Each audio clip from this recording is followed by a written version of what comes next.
Welcome to Megaphone from Medvale Media. I'm Dave Self. Megaphone is where experts and interesting people share their thoughts, perspectives, and the occasional rant about the ever-expanding and dynamic world of healthcare. In this episode, we welcome Dr. Mrunal Shah, a physician, accomplished healthcare leader, and a certified coach and coaching advocate. Well, thanks for joining us, Dr. Shah. I'll hand you the megaphone. So let's begin with a little about you, your background, and what led to your passion for helping others through coaching. Thank you, Dave, and thank you for having me. I'm looking forward to sharing a little bit about my story and certainly my passion around this work. So, a little bit about me. I'm a almost 30-year veteran as a primary care physician, trained in family medicine. Have been in Columbus, Ohio, my entire career. Matched here for my residency and met my wife, and we just never left. I often I love to start with the fact that I'm a husband and a dad. That's really important to me. And I have two daughters. One's in college and one's finishing up high school. So, kind of getting ready for that next chapter in life, or empty nesting, I guess, as it's called. Um, and from my origins in family medicine, I started off as an educator, teaching residents. Loved what we were able to do in helping to shape the future of how they would become the best doctors that they could be. There's medicine and there's being a doctor. And we used to talk about that when the residents were working with me. The medicine, I count on them to know where to look it up, where to find it. They went to med school, they did their training.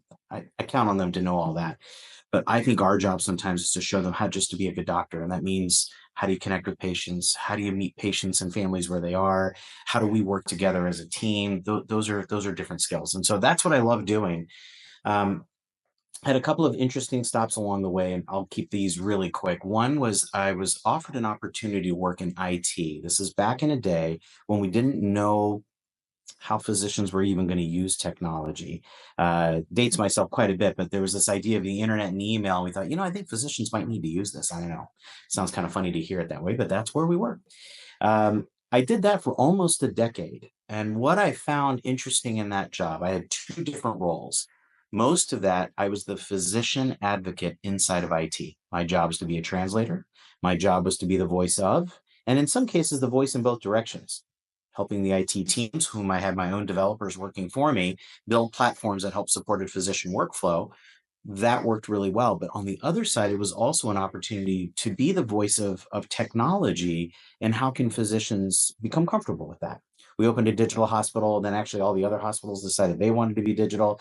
We had our own platform, and that's probably why we made the move to Epic, because everybody moves to Epic. And then that's when I actually tried out this area called data analytics.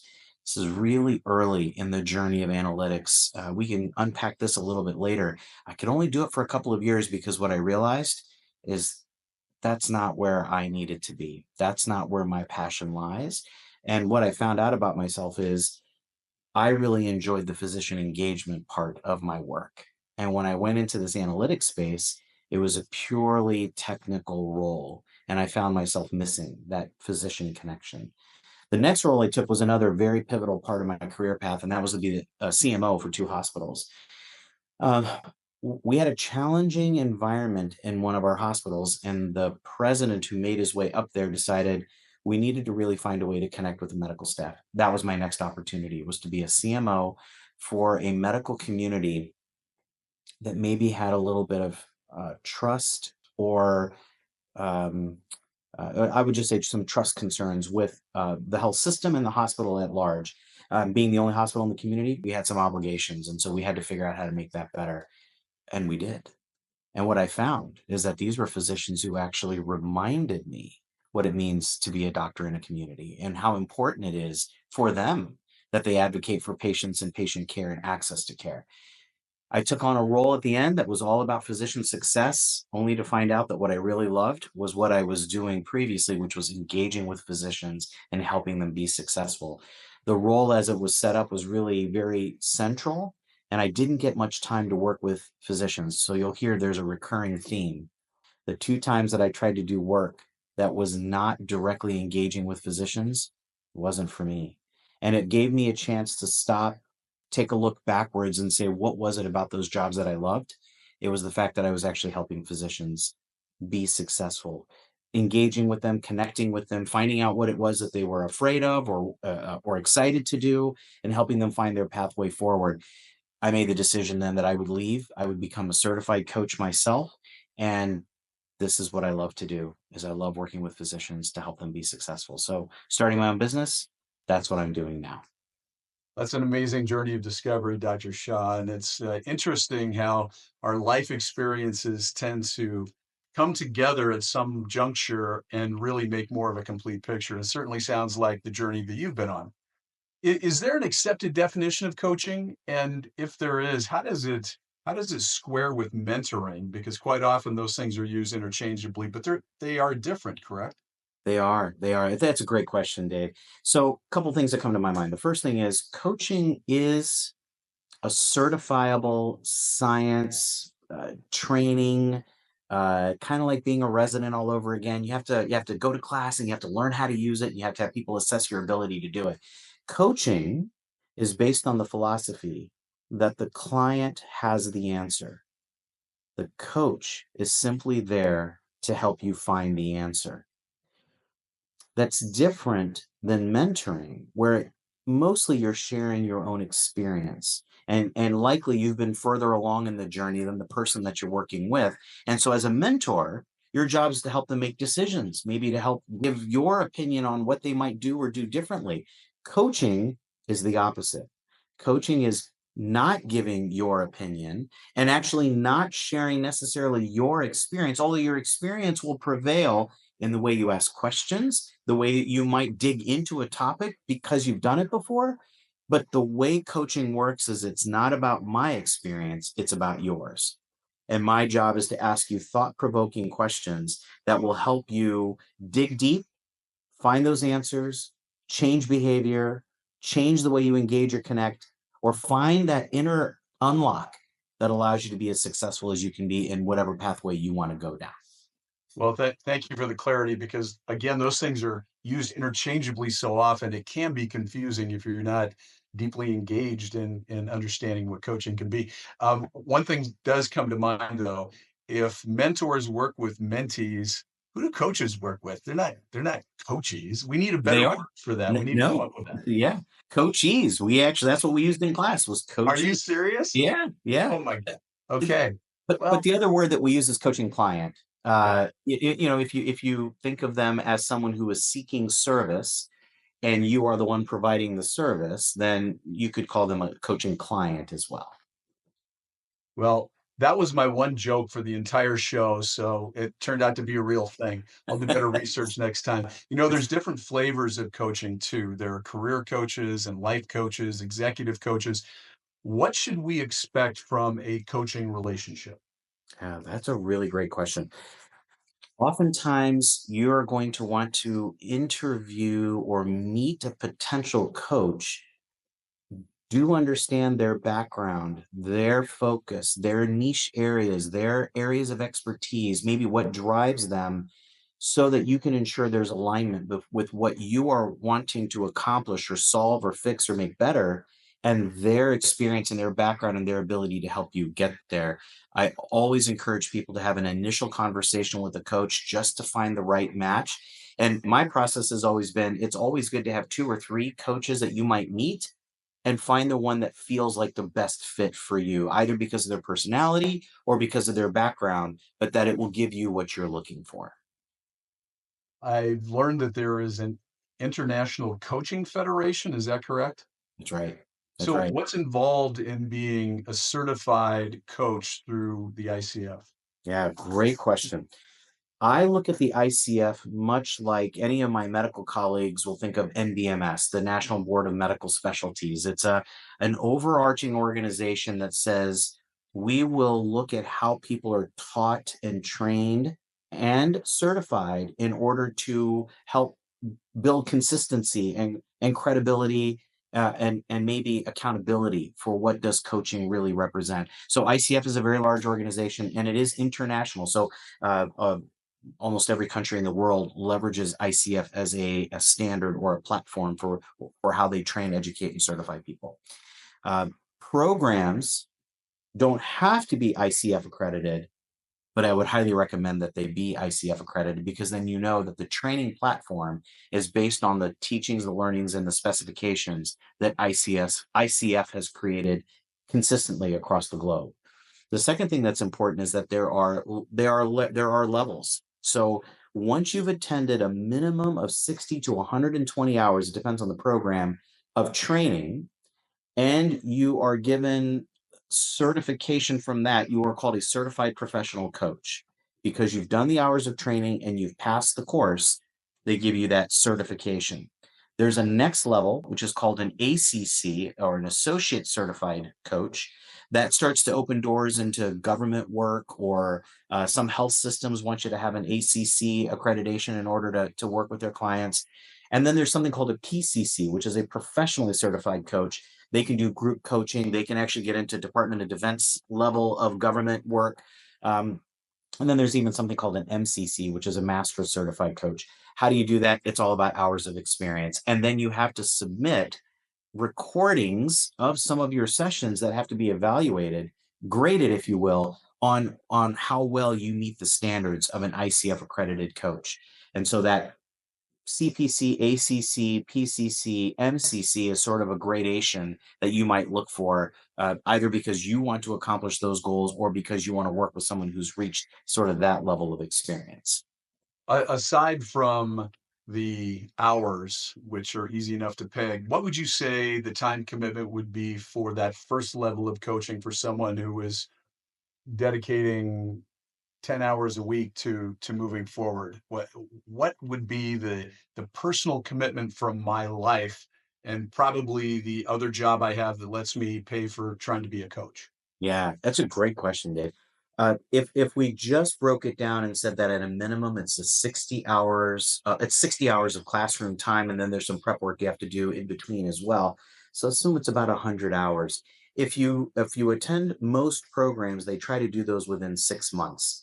You're probably going to be spending 3 to 6 hours a week in class, and then you're probably going to be spending 1 to 2 hours outside of that per week in preparation and in review. By the time you finish those 6 months, you'll have completed all your classroom work, and you will have been able to be certified as a CPC at the end of that program. Thank you. If we think about coaching as the corporate easy button in many cases, there are leaders that simply say, well, Dave's got great potential. Let's get him a coach. Or Dave's a little rough around the edges. Let's get him a coach. Who is a good coaching candidate? Oh boy, Clearly, that clearly, there's got to be some persona that you would look at and say, this individual would benefit from coaching. that is a fantastic question, Dave. The most important thing that both we learn in class and I've learned through my own experience, the client, the individual themselves, has to be motivated and interested in growth. They would want to be better. They would want to see an opportunity that they want to go after. Maybe it's a title, maybe it's a role, maybe it's just job satisfaction, maybe it's something else. But if they are motivated and they want to do the work, that's the ideal client. And to use your example, sometimes a manager will say, hey, Dave's a little rough around the edges, let's get him a coach. That usually doesn't work. What can happen is you work with, I've as your manager, I would work with you and say, Dave, you're doing a really great job in 1, 2, and 3. Here's 4 and 5 that I think are becoming a bit of a barrier. And number 6 is really going to be a problem for you. What do you think about a coaching arrangement to help you work on 4, 5, and 6, to help you overcome those barriers, be better at what you're trying to accomplish while you continue to hone 1, 2, and 3? And I think that helps to set the stage for being my successor, or whatever the conversation is. As long as the client is motivated to grow and change, you can have a successful coaching relationship. Sounds like it's a bit of a self-selection process. I'm willing to opt in because I know that this is an area where I can improve or I can be more than I am today. Well said. As a coach, what feels like a win when you're working with a client? Yeah. I just had a client today that I walked out of there ear to ear. Just I couldn't stop smiling. The example that I would share is when you have that light bulb aha moment where someone can see that they've gotten in their own way or they didn't even realize that something that they were doing was a barrier, and you get that, oh my gosh, I had no idea that that's what that was creating for me, and it feels better when I can do it this way. That aha moment, that just that little breakthrough is the most satisfying thing that you can do as a coach. It sounds pretty fulfilling. It is. It is. It feels as though, from what you're describing, that coaching for healthcare professionals and physicians in particular could be helpful for things like burnout, or maybe even lead to a shift in career, a change in focus. Is that something you find with your clients? And maybe you could just unpack a little bit about the area that you're specifically working in now in your coaching career. Absolutely. I put it on a spectrum. In my experience, we have on one end, I've had chief medical officers that were put into a role, timing, place, maybe they had some wins along the way and their leadership sees potential. They put them in this leadership position, but then they don't feel comfortable doing it. And so a coach can really help that CMO hone in, feel comfortable with what it means to take what you already know, develop what you feel like you might need to work on, put those things together to really help them be successful. Uh, on the other end of the spectrum, you have physicians who sometimes just say, I don't even know if I want to practice medicine anymore. I just don't even love it anymore. And in those scenarios, what I have learned is that in many of those cases, they've kind of lost their purpose. They've lost why they went to med school, why they get up every single morning to take care of patients. And in my own experience, it's that they lost that connection with patients. The thing that gives doctors the most gratification has actually become one of the things that we can't take for granted anymore because we have put so many other things between the doctor and the patient that sometimes the development of that relationship or the development of that connection is even harder. So I found that if we can coach our way into reminding physicians that if you can build that relationship, it's in fact not stepping away from patients and patient care that you need. It's actually doubling down on what does it mean to be a doctor in the room with a patient, establishing trust, working through very complex and difficult scenarios that will bring you that job satisfaction back, that purpose that we all have. And maybe in some ways, it's also having an honest conversation with a manager or administrator to say, what's getting in my way is one, two, and three. And what I believe will help me is four, five, and six. And then everything in between. Physicians who want to be a medical director and say, hey, look, I've been given this administrative opportunity, not really quite sure either how to get there or now that I'm there, I'm not quite sure what to do, helping them navigate through that. Or the other one, the other thing that I've seen is in medical staffs, that organized medical staff, you have a process that allows for you to find a chief of staff or a president of the medical staff, depending on what you call that. Oftentimes you have these folks elected into these positions and they're like, well, why would you elect me to do this? I have no idea what I'm supposed to be doing here. And Well, they because missed a meeting and somebody nominated them. That's typically how it happens. that's exactly like, hey, he's kind of a cool guy. Let's just nominate him.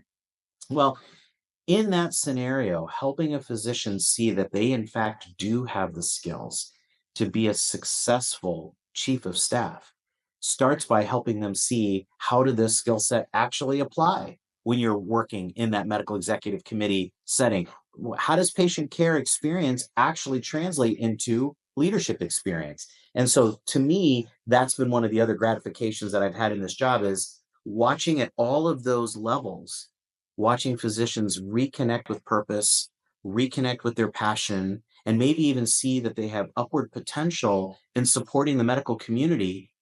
Maybe they just didn't realize that they had it or what it would take to go learn it. And that's how I've seen that work. Sure. If we double click on that just for a moment, physicians go through years of study, more years of training, potentially fellowship. Um, Part of that is to be self-sufficient and confident in their opinion. Doesn't mean that they don't reach out to colleagues and ask for their thoughts, second opinions. But at the core of it, most physicians, in my experience, are very self sufficient, confident people.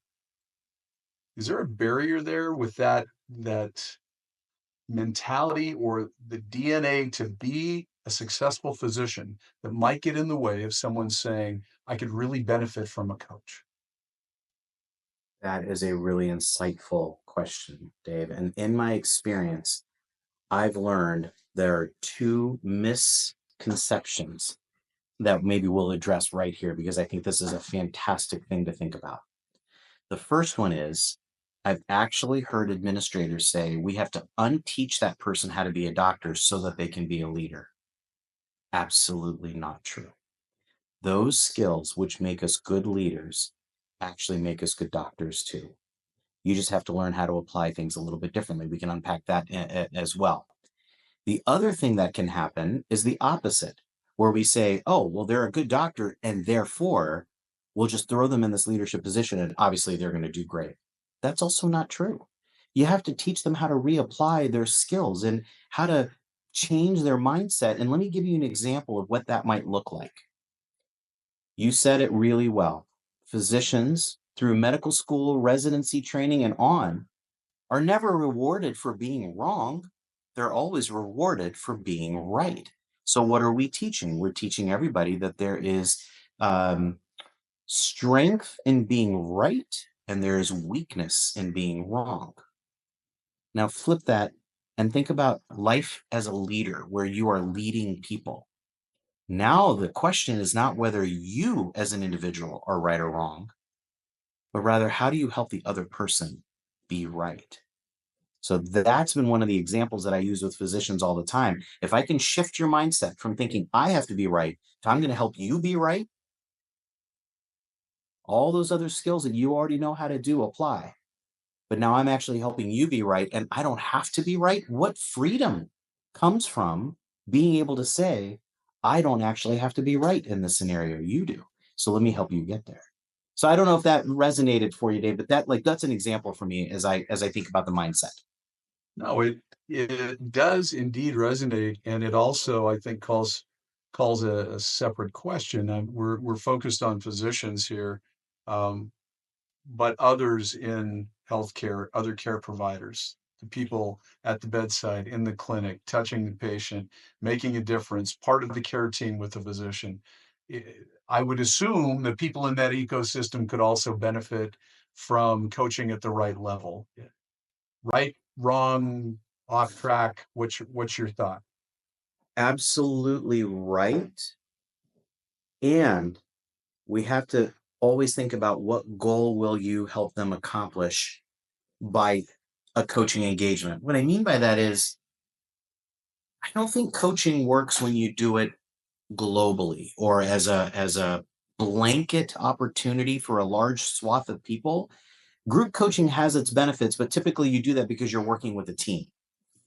Well, I guess what I would say is it really comes down to each individual person, each individual.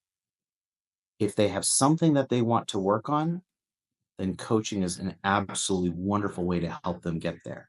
How long does the engagement need to be? How long are those interactions? That can vary. So, an example might be if you're a physician who works on a team with APPs and nurses and pharmacists, coaching for every one of them as a team can be really helpful. Communication styles. What do you do when you see something wrong? How do you determine who makes the final decision? All those kinds of things can be navigated through a group coaching engagement. But to say that every one of them need the same kind of coaching might not apply. The doc may have a different problem that they want to work on versus that frontline nurse who says, look, I'm going to be at the bedside every hour of every day, and what I need to work on is different. And so then we have to individualize that coaching arrangement for each one of them. Did that answer the question? Well, it did answer the question. It also, again, leads to one more quick question. When we talk about care teams, there are different roles on the team. Ideally, anyone at any time can stop the line, call the question. Um, Is that something that a coaching engagement for a group of people might facilitate? Because it seems like you were getting to that point when you talked about group coaching having potential. Is that something that's worth considering for a care team? Because care teams going forward are going to continue to elevate the role of the APPs, simply because of our physician shortage, if nothing else. Yeah. But also because it allows a physician to work with a broader range of patients with more APPs engaged in that care team. So any thoughts about what utility might exist in that approach? Yes. Group coaching might just be another way of describing things like just culture. If you've heard organizations that adopt just culture, or high reliability organizations that go through training and certification to be an HRO, or organizations that are going after magnet certification. You get the idea. In the process of going through that, there is a cultural evolution that also needs to occur within the organization and then the teams that serve patient care, so that everybody knows where they play their role in that HRO or just culture or patient safety journey or whatever might be the work that you're doing. And it is very common for group coaching to be a way that people can work through that. And I will say one last thing I'll add there is lots of programs are out there to help organizations who want to do this, and group coaching training, however you want to call that, is part of what they would do in order to help each team develop their process oriented towards the HRO or high reliability or just culture. Physicians, I have found, sometimes, if not addressed specifically in the process, will sometimes feel like they're outside of that process. And so, either organizations who do this kind of training and education and do group coaching, the person facilitating ought to be really comfortable in engaging the doctor that might be on that team to say, you are not only not outside this process, let me say it differently, you are inside this process, but there is a cultural evolution that you'll have to be comfortable with that allows for the just culture or HRO journey to work. Do you recall your first coaching experience, not being the coach, but being coached? Oh, yeah. Absolutely. Long time ago. I've had multiple coaches along my journey, and they all served a different purpose that helped me in that moment that I needed, that the help that I needed at that transition. But oh yeah, I definitely remember my first coach. Well, Dr. Shah, near the end of each segment, we allow our guests to gaze into the crystal ball. So my crystal ball question for you is: look out 3 years and tell us where you seek to be with your coaching career.